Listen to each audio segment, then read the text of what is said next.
এই যে দাদা ভাইরা দেখো কেমন রান্না হয়েছে, কমেন্টে বলে যাবে।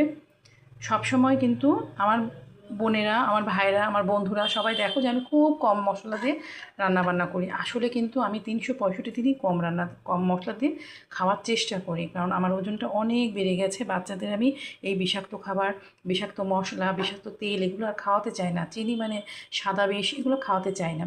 কিন্তু কোরবানির ঈদ বলে কথা, ছেলে মেয়ে খাবে, শখের দিন তো আর রোজ হয় না। তা সেই দিন আমি এরকমই রান্না করি। রান্নাটা কেমন হয়েছে তোমরা একবার বলে যাবে।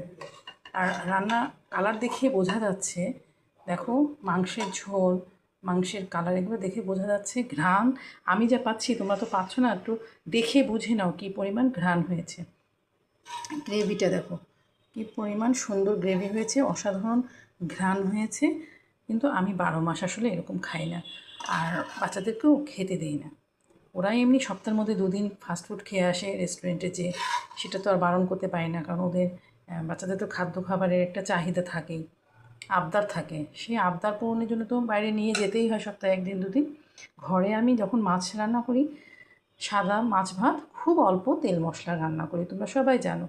তো আজকে আমার রান্নাটা এরকম হয়েছে। আমি রান্না করতে কতটুকু পারি তোমরা একটু দেখে বলে দাও। আসসালামু আলাইকুম।